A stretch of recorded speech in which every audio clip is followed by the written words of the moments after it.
Hey Tom, Tony again. I am at the first house. We're actually looking at 204, and I don't remember the street name off the top of my head. So anyways, but I'm gonna flip this around. We'll start on the outside, and then you can kind of see the neighborhood a little bit, and then we will head inside here, and I'll do the same thing for you guys. All right, let me flip this around. So here's the house. It looks nice from the outside. Looks like they painted the brick and stuff, so we'll look at the structure here in a second. But you have, so on this street, you'll see nice sidewalks, but you'll have some properties that are well maintained, like that's pretty good. And across the streets are pretty good. This one, not so much. The one next door is a little bit older, but looks to be okay shape. And then you have, the lawn's not taken care of over here. Now, granted, we have had a ton of rain in the past 4 or 5 days, so it may be difficult to mow right now.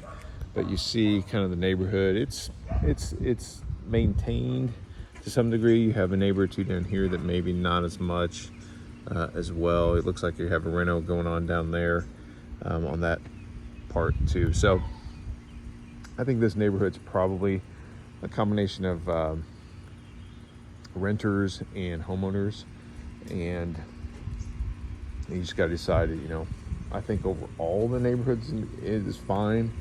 But anyways, so that's some information. Just walking up, you see the cracking driveway, which honestly is not a huge deal. Driveways and sidewalks are poured separate from the house. They're not as thick. They typically don't have as much rebar and stuff in them, so it's not a big deal to me. I do see this, which is a not really a mouse trap. It's more of a rat trap or rodent trap. So not sure what's going on there.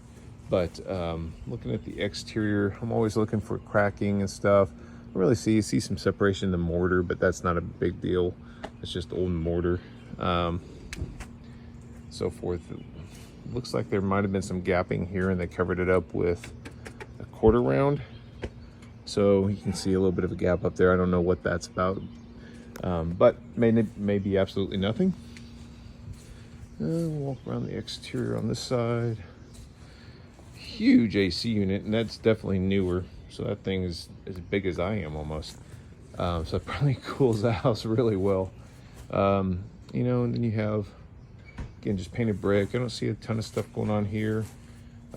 This was probably a double window, and then they replaced it at some point and put that wood in and kept the window up top. So that's neither here nor there, but it's just an observation.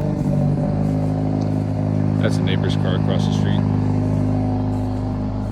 We'll go around the other side. Look at the front door here. New door they put on, so that's nice. Replaced the door completely. Again, painted brick. This might have been, I'm not sure. This was probably originally wind size windows that they had there, but and we go over here, another trap. Don't know if those are necessary or not, but they have them. And then you have this side. So yeah, you can see this window is a little bit bigger than the one on the other side, but again, they kind of framed it in instead of putting a full custom sized window in there. So and then you have a fence. The yard's completely fenced, it looks like. All right, we'll head inside.